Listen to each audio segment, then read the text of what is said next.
अस्सलाम वालेकुम चैंपियंस, कैसे हैं आप लोग? ठीक है बेटा, हम मूव करते हैं नेक्स्ट लेक्चर की तरफ जो कि हमारे पास है।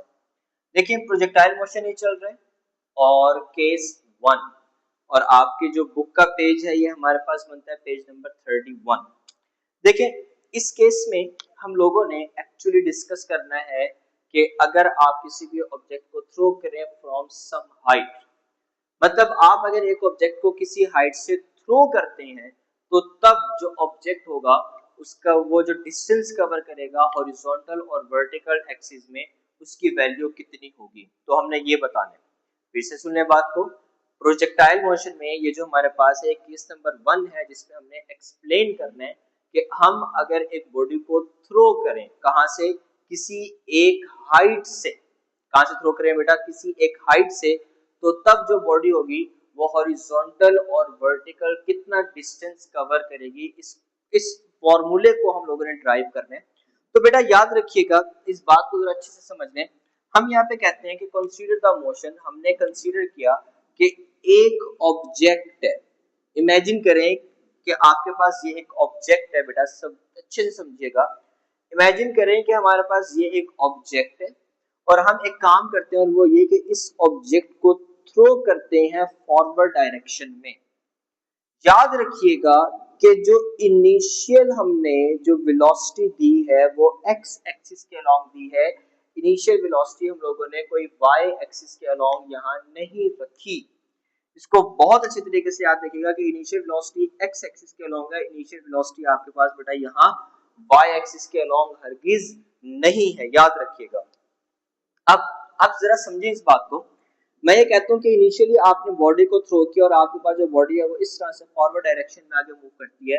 अब जरा समझ लीजिएगा, आप जानते हैं कि जो बॉडी है ये फॉरवर्ड आगे की तरफ भी मूव करेगी और ये नीचे की तरफ भी मूव करेगी और इस तरह से ये जो बॉडी है ये सरफेस ऑफ अर्थ को या जमीन को जाकर टच करेगी। इसी तरह से आपके पास जो बॉडी ने हाइट है वो हाइट आपके पास कितनी है बेटा, ये हाइट आपके पास है, उस हाइट को हमने कह दिया एच। तो बॉडी इनिशियली मौजूद थी एट एच हाइट और उसकी इनिशियल वेलोसिटी कितनी थी बेटा, जो कि थी एक्स एक्सिस के अलोंग, जिसको हमने कहा वी एक्स।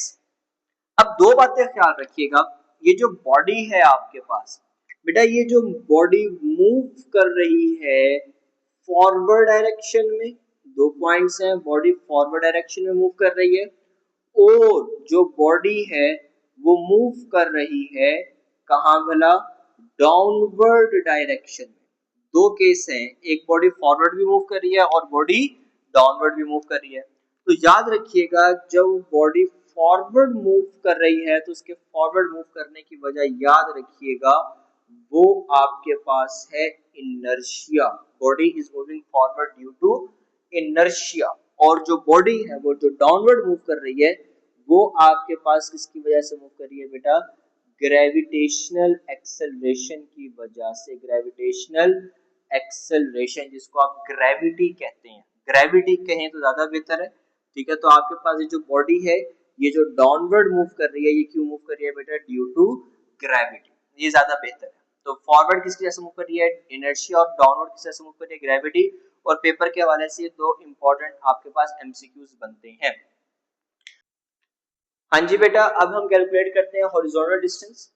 हॉरिजॉन्टल डिस्टेंस का मतलब ये कि वो डिस्टेंस जो बॉडी ने कवर किया इस पॉइंट से लेके इस पॉइंट तक, तो इसको हम कहेंगे कि ये हमारे पास है बेटा हॉरिजॉन्टल डिस्टेंस, जिसको हम x से रिप्रेजेंट करते हैं। दूसरी चीज, आप जानते हैं मैंने कहा था कि बॉडी के पास दो कंपोनेंट्स होंगे वेलोसिटी के, एक x और एक y। इनिशियल वेलोसिटी तो x एक्सिस के अलोंग है, तो आप देखोगे कि आपके पास vx vx vx, ये वाले वेक्टर की डायरेक्शन भी चेंज नहीं होगी, मैग्नीट्यूड चेंज भी नहीं होगा, क्योंकि इन सब की वैल्यू क्या है, सेम है।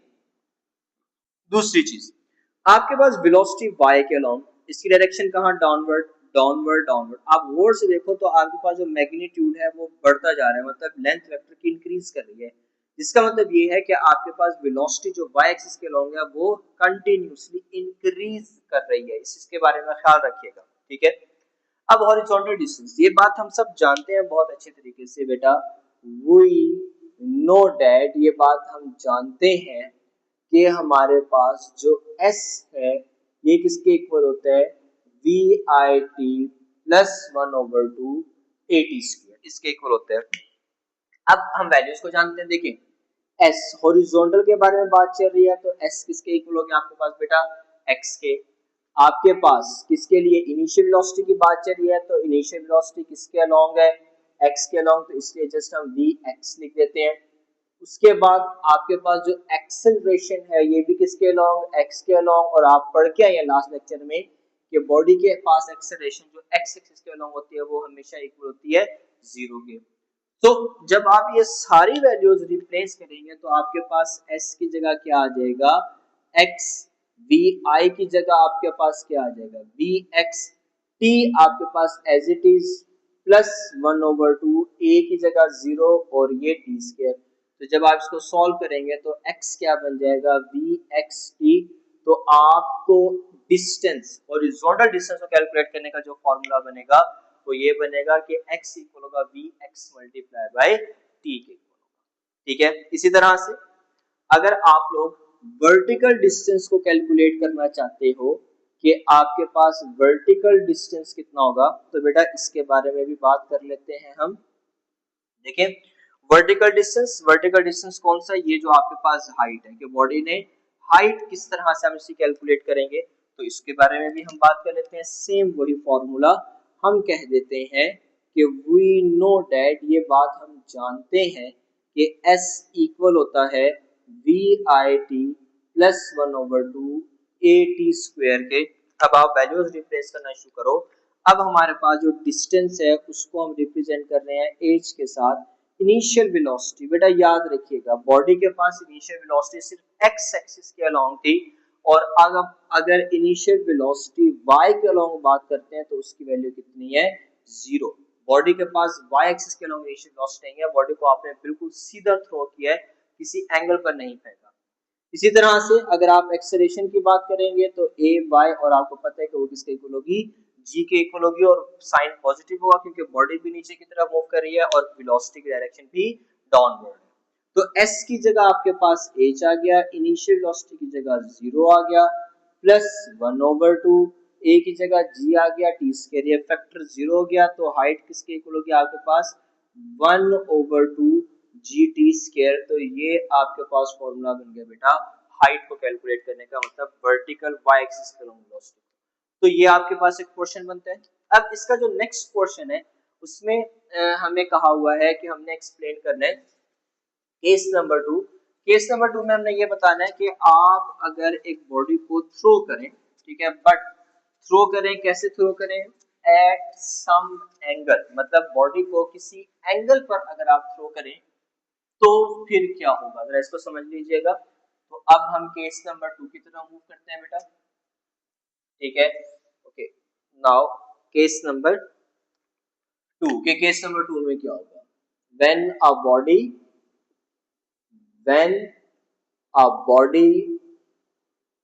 इज थ्रोन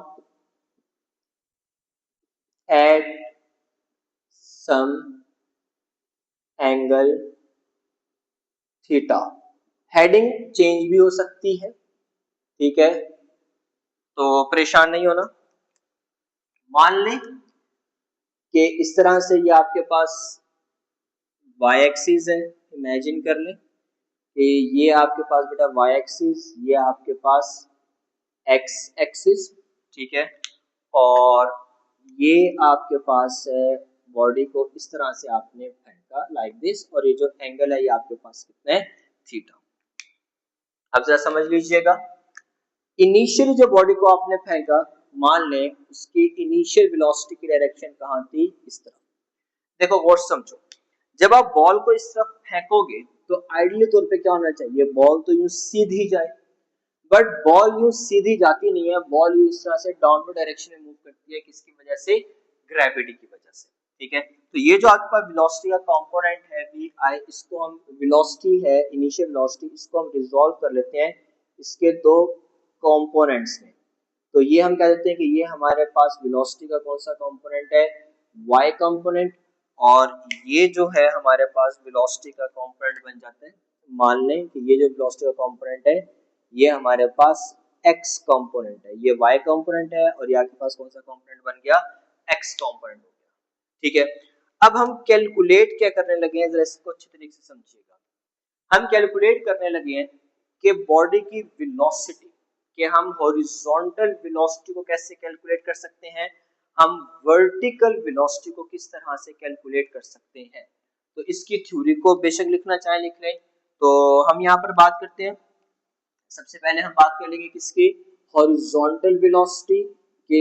हमारे पास बेटा हॉरिजॉन्टल वेलोसिटी कौन सी होगी, फिर हम बात कर लेंगे कौन सी वेलोसिटी बेटा, वर्टिकल वेलोसिटी। तो हॉरिजॉन्टल वेलोसिटी भी कैलकुलेट कर लेते हैं हम यहाँ से, वर्टिकल वेलोसिटी भी कैलकुलेट कर लेते हैं। जरा अच्छे से समझिएगा, वी नो दैट, ये बात हम सब जानते हैं कि हमारे पास वी एफ किसके इक्वल होता है, v i plus a t के। ठीक है, अब याद रखिएगा ये चीजें मैं आपको बहुत अच्छे से समझा चुका हूँ कि आपके पास फाइनल वेलोसिटी की वैल्यू किसके अलोंग, एक्स के अलोंग, क्यों, क्योंकि हॉरिजॉन्टल पढ़ रहे हैं।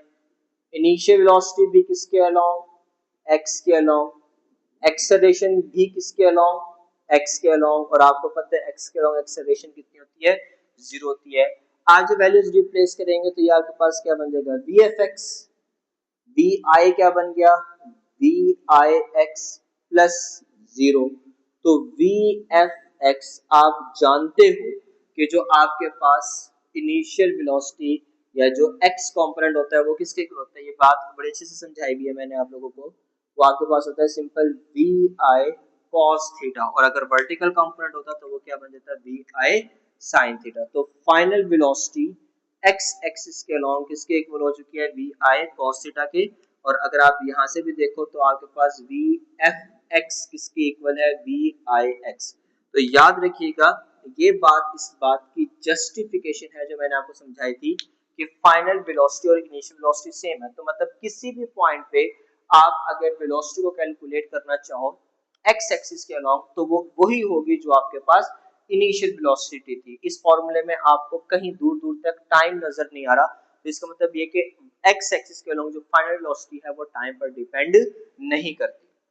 इसी तरह से हॉरिजॉन्टल वेलोसिटी हमारे पास आ चुकी है। अब हम बात करते हैं किसकी भला, वर्टिकल वेलोसिटी के। हमारे पास वर्टिकल वेलोसिटी कितनी होगी, अब हम इसके बारे में बात कर लेते हैं। देखें वर्टिकल वेलोसिटी सेम यही चीज, कोई नई चीज नहीं है। हम जानते हैं कि वी नो दैट कि हमारे पास बेटा वी एफ किसके इक्वल होता है, v i plus a t के। और समझिएगा अब हमारे पास वी एफ किसके अलोंग है, वाई के अलोंग। वी एफ किसके अलोंग है बेटा, वाई के अलोंग। वी आई किसके अलोंग है आपके पास, y के अलोंग। और आप जानते हैं कि ये किसके इक्वल होता है, वी आई साइन थीटा, पता है ना सबको। इसी तरह से ए किसके अलोंग होगा, y के अलोंग, और ये कौन सी होगा, किसके इक्वल होता है, g के, क्योंकि ग्रेविटेशनल एक्सेलरेशन। अब देखो बॉडी की इनिशियल वेलोसिटी y एक्सिस के अलोंग कहाँ है बताएं, अपवर्ड डायरेक्शन में, बट ग्रेविटी की डायरेक्शन कहाँ है आपके पास, डाउनवर्ड डायरेक्शन में। तो ये दोनों वैल्यूज क्या हो गए एक दूसरे के ऑपोजिट, जिसके नतीजे में आपके पास जो एक्सेलरेशन होगा उसकी वैल्यू क्या होगी, नेगेटिव होगी, जी की वैल्यू। आप जब ये वैल्यूज रिप्लेस करेंगे तो आपके पास क्या बन गया, v f y v i y minus g t, और इसकी वैल्यू आपके पास क्या होती है, v i sine theta minus g t. तो इस तरह से आपके पास बेटा ये फॉर्मूला बन जाता है जिसको आप यूज करते हैं फाइनल वेलोसिटी कैलकुलेट करने के लिए y एक्सिस के। ठीक है, अब इस बात को जरा समझो, इस फॉर्मूले में आपके पास टाइम नहीं है, इस फॉर्मूले में आपके पास टाइम है। तो इसका मतलब ये हुआ कि y एक्सिस के अलोंग जो वेलोसिटी होगी वो टाइम पर डिपेंड करती है। अब इसका मतलब ये है कि ये आप इंस्टेंटेनियस वेलोसिटी को कैलकुलेट कर रहे हैं, मतलब किसी भी लम्हे आप चाहो मिसाल के तौर पे आप कह दोगे कि भाई इस पॉइंट पर मुझे बताओ कि y एक्सिस के अलॉन्ग वेलोसिटी क्या होगी, इस पॉइंट पर मुझे बताओ, इस पॉइंट पर मुझे बताओ, किसी भी पॉइंट पर अगर आप y एक्सिस के अलॉन्ग वेलोसिटी को कैलकुलेट करना चाहें तो आप इस फॉर्मूले के जरिए से कैलकुलेट कर सकते हैं। बट आप एक वेलोसिटी को कैलकुलेट कर सकते हैं, कौन सी, हॉरिजॉन्टल को, यहाँ पे वर्टिकल को। अगर आपसे कहा जाए कि भाई मुझे मतलब हॉरिजॉन्टल और वर्टिकल दोनों का मैग्नीट्यूड चाहिए, मतलब कि रिजल्टेंट मैग्नीट्यूड चाहिए कि रिजल्टेंट मैग्नीट्यूड क्या होगा, तो अब हम उसको कैलकुलेट कर लेते हैं कि इंस्टेंटेनियस वेलोसिटी का, मैं बार बार बोल रहा हूं कि इंस्टेंटेनियस वेलोसिटी का रिजल्टेंट मैग्नीट्यूड क्या होगा किसी भी लम्हे, तो उसको हम कैलकुलेट कर लेते हैं। किसी जमाने में आप लोगों ने टॉपिक पढ़ा था कि वेक्टर ए का मैग्नीट्यूड कैलकुलेट करने का तरीका होता है ए एक्स स्क्वायर प्लस ए वाई स्क्वायर, इस तरह से आप मैग्नीट्यूड कैलकुलेट करते हैं, तो वही फॉर्मूला हम यहाँ पे यूज करेंगे। तो वेलोसिटी किसके इक्वल होगी हमारे पास बेटा, v f x whole square plus v f y whole square. तो इस फॉर्मूले के जरिए से आप फाइनल वेलोसिटी का मैग्नीट्यूड कैलकुलेट कर सकते हैं रिजल्टेंट। इसको सॉल्व करो तो आपके पास ये किस तरह से बनेगा, वी एफ एक्स कितना हो गया, v i sine theta minus g, नहीं वी एफ एक्स है ना, तो वी एफ एक्स क्या होता है हमारे पास, वी आई कॉस थीटा, तो v i cos theta square plus v f y की वैल्यू क्या होती है हमारे पास, v i sine theta minus g t इसका होल स्क्वायर। आप सिंपल बेटा इसको सॉल्व करो तो आपके पास यहाँ से फॉर्मूला बन जाएगा जो कि कौन सा होगा, फाइनल वेलोसिटी किसी भी लम्हे जो आप कैलकुलेट करेंगे रिजल्टेंट। इसी तरह से अगर आप किसी भी लम्हे डायरेक्शन को कैलकुलेट कर सकते हैं तो वो हम बात कर लेते हैं। तो डायरेक्शन कैलकुलेट करने का फॉर्मूला सिंपल, हमारे पास थीटा, याद रखिएगा किसी को होता है tan inverse v f y over v f x, ये कहां से आया, याद होगा आपको थीटा हम लोगों ने पढ़ा था किससे इक्वल था, टेन इनवर्स ए वाई ओवर ए एक्स, तो ये फॉर्मूला था। तो यही फॉर्मूला हमारे पास है, वहां पे बस ए वाई है, यहाँ पे हमारे पास वी एफ है, तो यहाँ पे वी एफ एक्स, तो आप वैल्यूज रिप्लेस करेंगे आपके पास फॉर्मूला बनेगा। तो बेटा यहाँ तक हमारे पास प्रोजेक्टाइल मोशन का फर्स्ट लॉन्ग क्वेश्चन जो है वो कंप्लीट होता है। आई होप कि आप लोगों को ये सारी बात समझ में आ गई होगी। इंशाल्लाह मिलते हैं बेटा नेक्स्ट लेक्चर में। अल्लाह हाफिज।